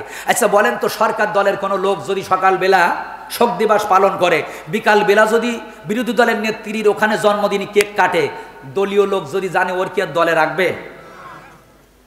বলবে বেটা বাটপার, তুই মুনাফিক, সকালবেলা শোক দিবসে অনুষ্ঠান করে বিকালবেলা আবার তুই ওখানে গিয়া মানে কেক কেটেছিস, তোর দলে জায়গা হবে না। আমরা এটা বুঝি, মসজিদে গিয়ে নামাজ পড়ি, বাইতুল্লাহ গিয়ে আল্লাহকে ডাকি, আবার দুর্গা পূজার সময় হিন্দুদের দরগায় যাই বলি, আমি মা দুর্গাকে বলবো, মা দুর্গা যেন শান্তির ব্যবস্থা করি দেয়।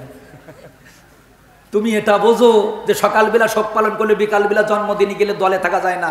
তাহলে দল থেকে বহিষ্কার হতে হয়। মসজিদে গিয়ে আল্লাহকে ডেকে, বাইতুল্লাহ গিয়ে আল্লাহকে ডেকে, মা দুর্গার কাছে যদি তুমি শান্তির আশা করো, আল্লাহ বলে ইমানের খাতায় তোর কোনো নাম থাকতে পারে না। আল্লাহ পাক আমাদের হেফাজত করুন, সকলে বলুন আমিন। ওয়াজের নাম মনে আছে তো? দোয়া কবুল হয় না কেন? একজন নবীর উদাহরণ দিলাম, শিরকি করলে দোয়া কবুল হবে না। 2 নম্বর আল্লাহ রাব্বুল আলামিন ডেকে বললেন, ওয়া আইয়ুবা ইসনাদা রাব্বাহু আন্নী মাসসানিয়াদ দুররু ওয়া আনতা আরহামুর রাহিমিন। আল্লাহু আকবার। আমার আইয়ুব নবীর কথা স্মরণ করো, জোরে বলেন কোন নবী? আরেকবার বলেন। আল্লাহ নবী আইয়ুব আলাইহিস সালাতু ওয়াস সালামকে আল্লাহ পরীক্ষা নিলেন। নবীদের বলে সবচেয়ে বড় বড় পরীক্ষা আমার আল্লাহ নেয়। কুষ্ঠ রোগী বানালেন আল্লাহ। তারপরেও শুধু কুষ্ঠ না, শরীর থেকে দুর্গন্ধ বের হয়, গোস্তগুলো পচে গেছে। এলাকার লোকজন না, সর্বপ্রথম সন্তানগুলো, আত্মীয় স্বজন যারা আছে সব ছেড়ে চলে গেছে। একজন মাত্র বিবি বাঁচে। একজন বিবি, জোরে বলেন কয়জন? আর বিপদের সাথে, বিপদের সময় যে কাছে থাকে সেই কিন্তু সবচেয়ে বড় প্রিয়। কারণ স্বামীদন যেই নারী চিনিবার পারে, সুক্তার সারা জীবন বাধা থাকে ঘরে, ঠিক কিনা বলেন? স্বামীকে ক্ষুধার্ত রেখে যে নারী আগে খায়, সেই নারী সারা জীবন ভাতের কষ্ট পায়। আর আমাদের স্বামী স্ত্রীরা আমাদের রেখে মামাতো ভাই চাচাতো ভাইয়ের সাথে মাঝে মাঝে ফুরুত করে উড়িয়ে চলে যায়। কথা বলেন না কেন? এর কারণ হলো বিদেশি সিরিয়াল। এর কারণটা কি? সিরিয়াল। যেদিন থেকে বিদেশি সিরিয়াল আমাদের ঘরে ঘরে ঢুকাইছি, ওই দিন থেকে মহিলাদের চরিত্র আর ভালো নাই। দেখা গেল মাঝে মাঝে স্বামী রেখে আর একজনের সাথে উড়াল দিয়ে চলে যায়। বলেন বাংলাদেশে এরকম প্রবণ আছে না নাই? অবশ্যই এ জাতীয় জিনিসগুলো বন্ধ করার চেষ্টা করবেন। আমার মুসলমান ভাইয়েরা, আইয়ুব আলাইহিস সালাতু ওয়াস সালামকে 4 হাত পা ধরে ছাইগাদার মধ্যে ফেলে দিল। তাফসীরের কিতাবের মধ্যে লিখি, বিবি স্বামীকে নিয়ে বড় কষ্টে আছে। একদিন বললেন, স্বামী আল্লাহর কাছে একটু দোয়া করো, আল্লাহ তোমার দোয়া কবুল করে নিবে, কারণ তুমি তো আল্লাহর নবী। আইয়ুব আলাইহিস সালাতু ওয়াস সালাম বলেন, বিবি রে, আমার আল্লাহ পাক আমাকে অসুস্থ করে, আমার আল্লাহ যদি খুশি হয়, আমার আল্লাহ যদি শান্তি পায়, আমি আইয়ুব আমার জিহ্বাটা যদি সুস্থ থাকে, আমি আর কিছু চাই না। আমার আল্লাহ যদি দেখতে পছন্দ করে, আমি অসুস্থ হওয়া ভালো। আল্লাহ। বিবি চলে গেছেন লোকের বাড়িতে কাজ করতে করতে, হঠাৎ করে কয়েকদিন একটু ভালো ভালো খানা। তাফসীরের কিতাবের মধ্যে লিখি, বিবি রাস্তা দিয়ে আসতেছে, এমন সময় একজন আল্লাহর ওলি, মাথায় টুপি, মুখে আমার ভাইজান দাড়ি, লম্বা জামা গায়ে দিয়া, একটা পানির গিলাস নিয়ে দাঁড়ায় বলতেছে, ও আইয়ুব নবীর স্ত্রী, এই ঔষধটা তোমার স্বামীকে আজকে খাওয়াই দিও, কিছুক্ষণ পরে তোমার স্বামী সুস্থ হয়ে যাবে, আমি কথা দিলাম এই ঔষধে তোমার স্বামীরে ভালো করে দিবে। স্ত্রী ওই পানিটা নিয়ে স্বামীর কাছে গেলেন। স্বামী রে, রাস্তায় একজন আল্লাহর ওলি, একজন হুজুরের সাথে দেখায়, পানিটা দিয়েছে, তুমি সুস্থ হয়ে যাবে। কি দিছে? বলেছে হ্যাঁ পানি। এখন স্ত্রী বলতেছে, আমার কানে কানে বলেছে ওটা হলো মদ। সরে বলেন, ওটা কি? ওটা মদ। তুমি যদি এই মদটুকুন খাইতে পারো, তুমি সুস্থ হয়ে যাবে। আইয়ুব আলাইহিস সালাম সাথে সাথে পানির বোতলটা ফেলে দিয়া স্ত্রীকে বললেন, আমি যদি সুস্থ হয়ে যাই 100 বেত্রাঘাত করবো তোমাকে। তুমি মদ কার কাছ থেকে নিয়ে আসছো? হুজুরের মতো দেখলে হুজুর হওয়া যায় না। লম্বা দাড়ি আর মাথায় টুপি হলে ওটা হুজুর না, ওই ইবলিশ শয়তান হুজুর সেজে এসেছে। জোরে বলেন কে? ইবলিশ শয়তান। এজন্য আমাদের দেশে এই জাতীয় কিছু হুজুর নামের খেজুর আছে না নাই? ওই যে ফ্রান্স আর আর্জেন্টিনা যেদিন খেলা, শেষ খেলা, আমাদের হাদিস পার্কে দোয়ার অনুষ্ঠান হলো, এক হুজুর এসে দোয়া করতেছে, আল্লাহ আর্জেন্টিনার ভিতরে তুমি বরকত দাও। সিনেমার ছবি উদ্বোধন হবে, এক হুজুরকে নিয়ে গেছে, হুজুর তখন দোয়া করতেছে, আল্লাহ এত টাকা খরচ করে ছবি বানাইছে আল্লাহ, ছবিতে তুমি ব্যবসা সফল বানায় দাও। আবার কিছু কিছু হুজুর এখন জান্নাতের ঠিকাদারি নিয়ে বসে আছে, দুনিয়ার থেকে কে জান্নাতি কে জাহান্নামী তাও বলে দিতে পারে। কথা কোন ঠিক কিনা? অনেক মৌলবী আছে দোয়া ধরিয়া একেবারে জান্নাতে না পাঠাইতে পারি যায় না। কথা বলেন না কেন? তবে আমি দেখেছি এ জাতীয় হুজুরগুলোর অভ্যাস কি জানেন? আমি কেন বলতেছি, আমিও তো তাই। জুমার দিন নিয়াত করেছে যে আজকে সুদের ওয়াজ হবে। কিসের ওয়াজ? হুজুর 3 ঘন্টা স্টাডি করেছে, আজকে সুদের ওয়াজ করবো ঘাপাইয়ে। এবার যেই মসজিদের মিম্বারে বসে গেছে, উনি দেখে কমিটির ভিতরে এক নেতা এসে বসে গেছে, এলাকার নাম করা সুদখোর। হুজুর চিন্তা করলো আজকে যদি এই সুদের ওয়াজ আমি করি, আমার চাকরি 12:30 বাজে একটুখানি থাকবে। হুজুর সনাত করি ওয়াজ ঘুরে দিয়ে আরেকবারটা চলে গেছে। কথা বোঝা গেছে? হুজুর চিন্তা করলো আজকে জিনার ওয়াজ হবে। 3 ঘন্টা স্টাডি করার পরে জুমা মসজিদে গিয়ে হুজুর যখন মেম্বারে উঠছে, তাকাই দেখে যে ওই এলাকার এক নাম করা জিনাখোর এসে বসে গেছে। হুজুর চিন্তা করলে এই জিনার ওয়াজ করি আজকে আমি মরবো, যাই 3,500 টাকা বেতন তাও হারাবো, দরকার নেই। ওয়াজ সনাত করে দিয়ে বাবা কান্দো, বাবা কান্দো। এরকম ওয়াজ আছে না? কিভাবে জানব সমাজে পারো যদি সত্য কথা উচ্চ স্বরে না বলিতে, চাকরির ভাই করো যদি ছেড়ে দাও ওই না গদি, চাকরির ভাই করো যদি ছেড়ে দাও ওই না গদি, কি হবে আল্লাহকে ধোঁকা দিয়ে, কি হবে বেঁচে থেকে অযথা বিদ্যা শিখে যদি না করতে পারো শোষণবিহীন সমাজটাকে। বলুন ঠিক কিনা? ঠিক কিনা বলেন আমার ভাইজান। এজন্য গত বছর আপনারা দেখেছেন একজন হুজুরকে স্টেজের পর নামাজ থেকে ওই কাদিয়ানীদের বিরুদ্ধে কথা বলার কারণে জিহ্বা কেটেছিল। আপনারা দেখছেন না? হুজুরের জিহ্বা কেটে নিয়েছে। আমরা বলি শোনো কাদিয়ানীরা, তোমরা আল্লাহর নবীকে শেষ নবী বলতে পারো না, অস্বীকার করেছো। সূরা আহজাবের 40 নম্বর আয়াত অস্বীকার করেছো। কাফের হওয়ার জন্য সব আয়াত অস্বীকার করা লাগে না। একজন হুজুরের জিহ্বা কেটে কাদিয়ানীদের বিরুদ্ধে কথা বলা বন্ধ করতে পারবা না। একজন আলেমের জিহ্বা কাটবা, লক্ষ আলেমের জিহ্বা তোদের বিরুদ্ধে কথা বলবে। আমার বন্ধুগণ, আইয়ুব আলাইহিস সালাতু ওয়াস সালাম স্ত্রীকে বললেন সত্য কথা বলো, তোমার মাথায় চুল কই? তাফসীরের ভিতরে আসছে। এ কিন্তু কিসসা না, বড় বড় আলেম ওলামা বসবাস।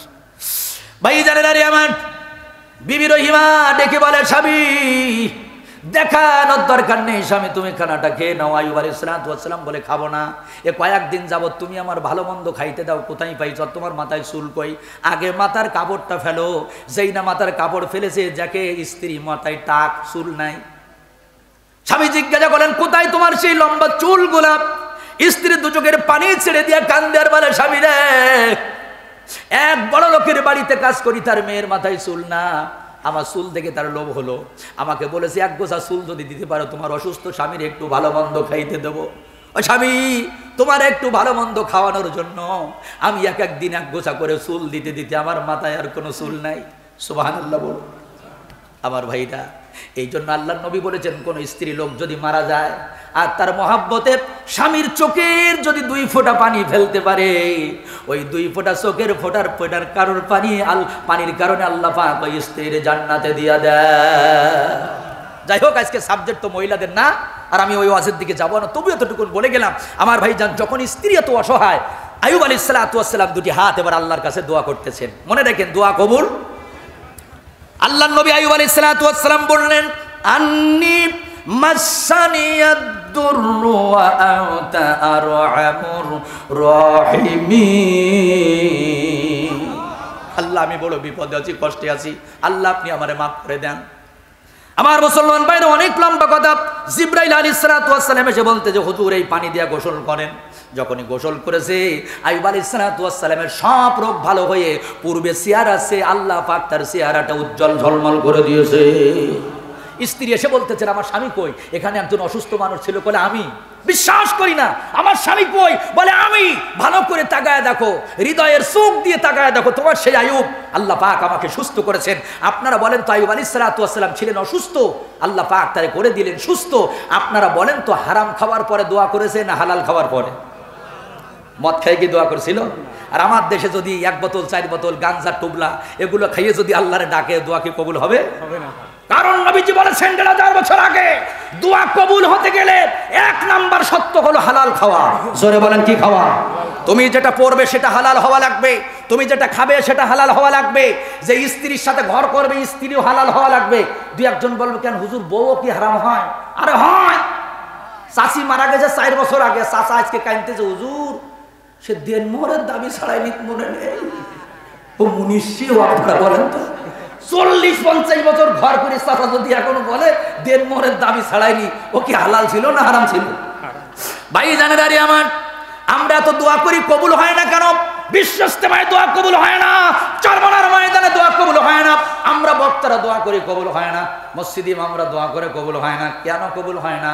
আমার বাংলাদেশে নামাজি কিন্তু কম নেই, অনেক নামাজি আছে না নাই? 2-1 নামাজ পড়তে পড়তে কপালে দাগ হয়ে গেছে, মাঝে মাঝে আয়নার সামনে যেই কিটকিট করে হাসি আর কয়, আহা যে দাগ বানাইছি আমার জান্নাত ঠেকায় কিনা। এই যে দাগ নামাজ পড়ি পড়ি যা আল্লাহ দেশে জান্নাত দে না দে যাবে করে আল্লাহ, অথচ আল্লাহর ওলি 1300 টাকা সুদ খায়। কত টাকা? ওর কপালে দাগ দেখে কয় জান্নাত ঠেকায় কেনা, অথচ সুদি 300 টাকা। আপনাদের এলাকায় মনে সুদ করতে নেই। ভাই জানেদারি আমার, মাথায় টুপি দিয়া, মুখে দাড়ি, লম্বা জামা গায়, অফিস করে সারাদিন, ঘুষ না দেওয়া পর্যন্ত ফাইলি সই করে না, এরকম আল্লাহর ওলি আছে না নাই? রমজান মাসে ঘুষ খায় না, কয় ডয়ারে টাকা রাখো আমি রোজা। ভাই জানেদারি আমার, শুধু তাই না, এমনও হারামখোর আমার বাংলাদেশে আছে। আমার ভাইজান, অনেকে চোর বাংলাদেশে, আম চোর, কাঁঠাল চোর, তেল চোর, রড চোর, সিমেন্ট চোর, গম চোর। আবার ব্রিজ হওয়ার আগে দেখা গেল সে রডগুলো খেয়ে ফেলছে। মসজিদ মাদ্রাসার কবরস্থানের বাজেট পর্যন্ত 2-1 খায় কিনা বলে? শুনেন ভাইজান, দোয়া কবুল কেন হবে? হালাল খেতে হবে, হালাল খাওয়া ছাড়া দোয়া কবুল হবে না, মনে রাখবেন।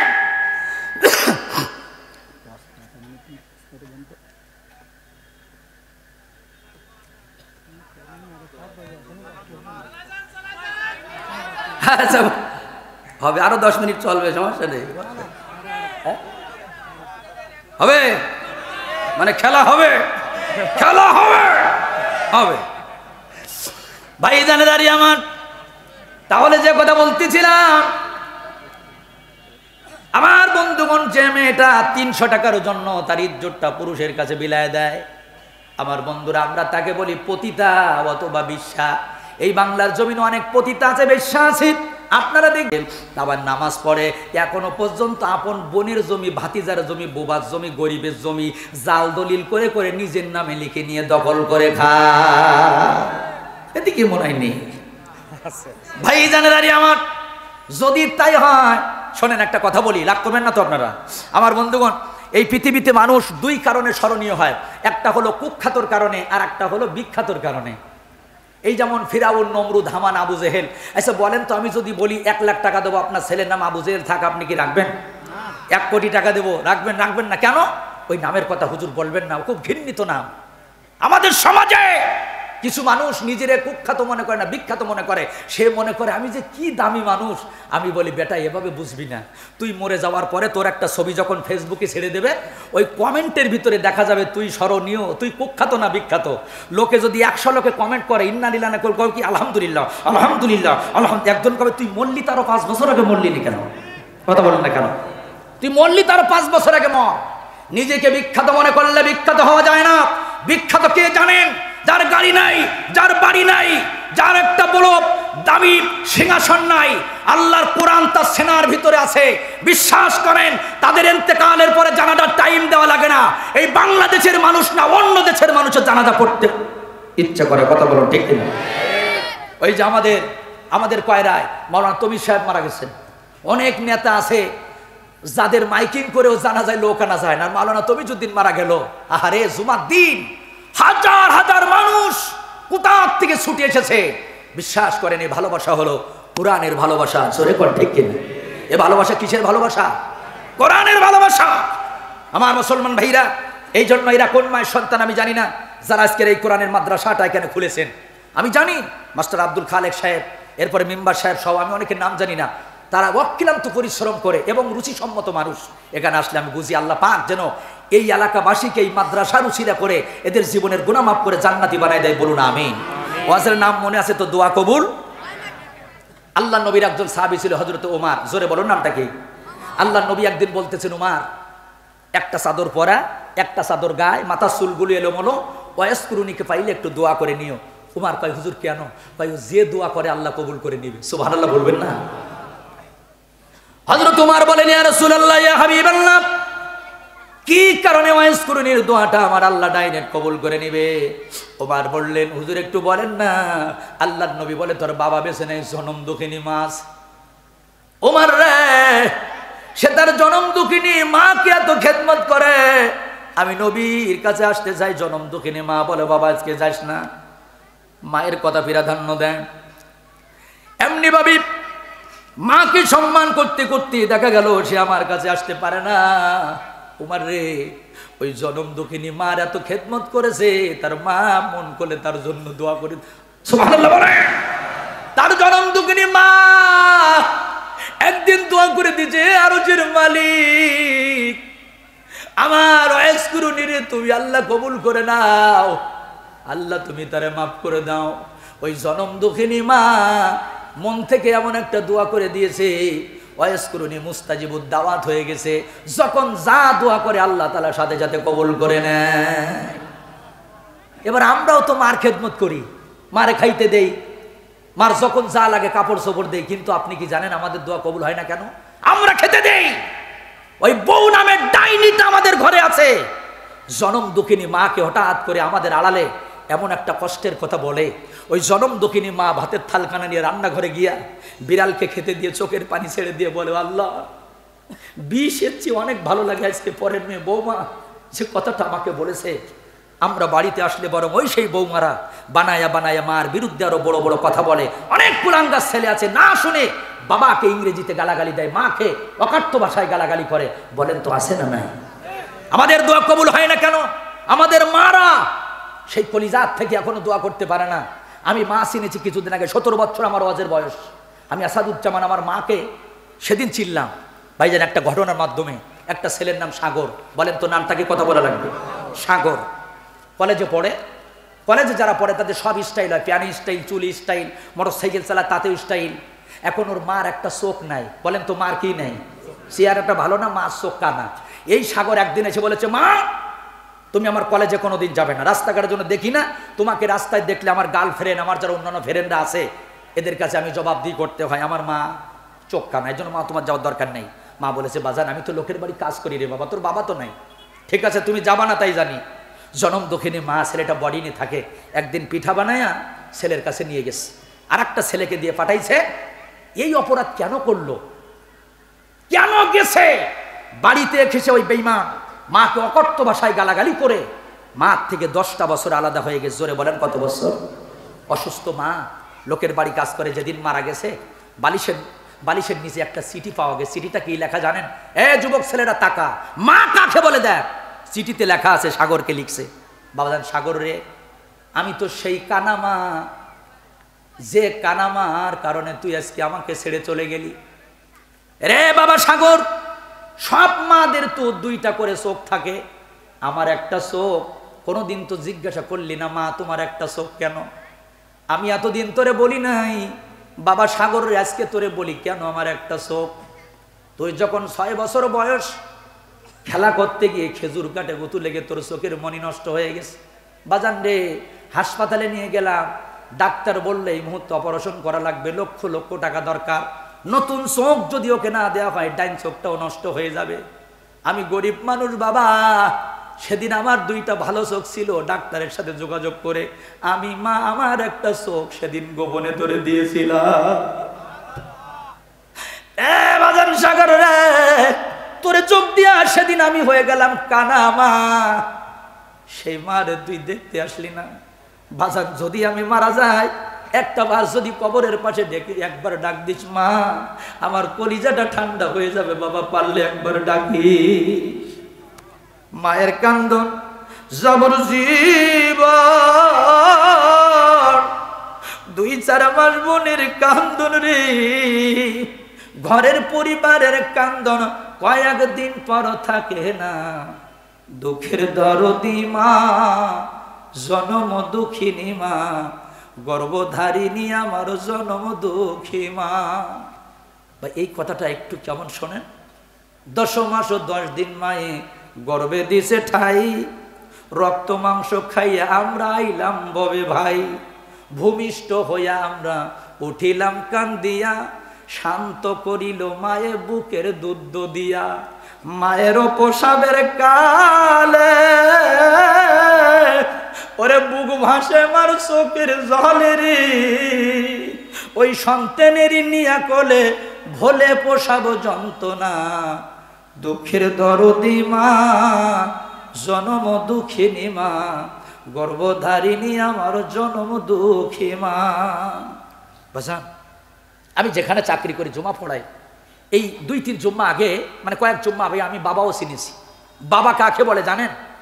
আমার মসজিদের এক মুসল্লি ছেলে অ্যাক্সিডেন্ট করেছে ঢাকায়, আগুনে পুড়িয়ে গেছে, হাতে কোনো গোস্ত নাই, শুধু হাড় বের হয়ে গেছে। 1 সপ্তাহ পরে উনি আমাকে দাওয়াত দিলেন, আমি মাহফিলে যাব, ভাত খাচ্ছি। উনি আমাকে বলতেছেন, হুজুর দোয়া করবেন, কালকে ঢাকায় গোস্ত দিতে যাব। আমি বুঝলাম না কথাটা। আমি বললাম, ভাইজান আবার বলেন আপনি কি দিতে যাবেন? বলে গোস্ত দিতে যাবো। আমি বললাম গোস্ত মানে? ভাই আমার ছেলের হাতে কোনো গোস্ত নেই, হাড় বের হয়ে গেছে। ডাক্তাররা বলেছে ওর বাবার গাত থেকে গোস্ত কেটে ওই ছেলের গায়ে লাগাইতে হবে, তা না হলে হাড়ে গোস্ত লাগবে না। আমি চলে যাব, আমার গাত থেকে যেখান থেকে পছন্দ হয় গোস্ত কেটে নিয়ে আমার বাসার গায়ে লাগাই দিয়ে আমার বাসারে আল্লাহ ভালো করে দিবে। আমার ভাত খাওয়া বন্ধ হয়ে গেল। আজকে শ্বশুর শাশুড়ির কারণে, স্ত্রীর কারণে অনেকে বাবার ভাত বন্ধ করে দেয়। তোর শ্বশুর শাশুড়ি, তোর বউ 1 জাররা পরিমাণ গোস্ত দেওয়ার কথা, বেলেট দিয়ে কোনোদিন হাতটাও কাটে না। আর তোর বাবা ঢাকায় যাবে, শরীরে যেখান থেকে পছন্দ হয় গোস্ত কেটে নিয়ে সন্তানের গায়ে লাগাই দিবে। সেই বাবার ভাত কেমন করে বন্ধ করে দিস? মুসলমান বন্ধুরা রে আমার, আজকে আমাদের বাংলাদেশে কেমন করে আমি আপনাদের বোঝাই। অসংখ্য মা ভাতের জন্য কাঁদে, অসংখ্য বাবা আজকে ভাতের জন্য কাঁদে। জোরে বলেন ঠিক কিনা? ভাইজান রে আমার ভাইজান, এই জন্য এই কথাটা আমার মনে পড়ে গেল। বন্ধুরে, আজ প্রায় 10-15 দিনের মতো বাড়িতে যাই না। যখন আপনাদের সুপনগরে এসে ঢুকলাম, জনম দুঃখিনী মা ফোন করলো। মাকে বললাম, মা কি হয়েছে? বলে বাবা কখন বাড়ি আসবা? আমি বললাম রাত্রিবেলা ইনশাল্লাহ। বিশ্বাস করেন ভাইজান আমার, যখন বাড়িতে যাব রাত প্রায় 1-1.5 বেজে যাবে, 2টা বেজে যাবে। বাড়িতে গিয়া তো ডাক দিব, কেউ চেতনা পায় না। ওই জনম দুঃখিনী মাকে 1টা ডাকের বেশি 2 ডাক দেওয়া লাগে না। বাসা যদি বাইরে থাকে মার চোখে ঘুম আসে না। আচ্ছা, এই ময়দানে জনম দুঃখিনী মা নেই, কার কার একটু হাত দেখান তো বাজান? হাত নামান। বাবা চলে গেছে, কার কার একটু হাত দেখান তো? এবার বাবাও নাই মাও নাই, কাদের একটু হাত দেখান? বাবা ও মা দুজন নাই। হাত নামান। আমার বন্ধুগণ, আজকে আপনাদের এই মিক্সিমিল মাদ্রাসাটা, বিশ্বাস করেন এই কোরআনের মাদ্রাসা শুধুমাত্র আলেম বানানোর জন্য না, হাফেজ বানানোর জন্য না। উস্তাদদের একটা চেষ্টা হলো এলাকার মানুষ কিভাবে জান্নাতি হয়, এ চেষ্টাও করে। করজান হাসান, আল্লাহর কি অভাব আছে? আল্লাহ বলে, বান্দা আমি তোরে দেখতে চাই, কর্জ দিবি আমারে। তোর 1 মাসে 2-3 হাজার টাকা সিগারেট পানের বিল হয়, আমি আল্লাহ ঘরে কোরআনের মাদ্রাসায় তুই আজকে 2টা হাজার টাকা 1,000 টাকা দান করে যাবি। কেন? আমি আল্লাহর অভাব নাই, আমি দেখতে চাই তোর পাশে এক ভ্যানওয়ালা হাত তুলবে, তুই এত কৃপণ তো তুই উঠাইতে পারবি না, কারণ তোর টাকা হয়তো ভালো কাজে কবুল হবে না। এজন্য যাদের মা নাই, মনে করেন মা একটা শাড়ি কিনতে আপনাকে আবেদন করে, বাবা আমার একটা শাড়ি কিনে দে।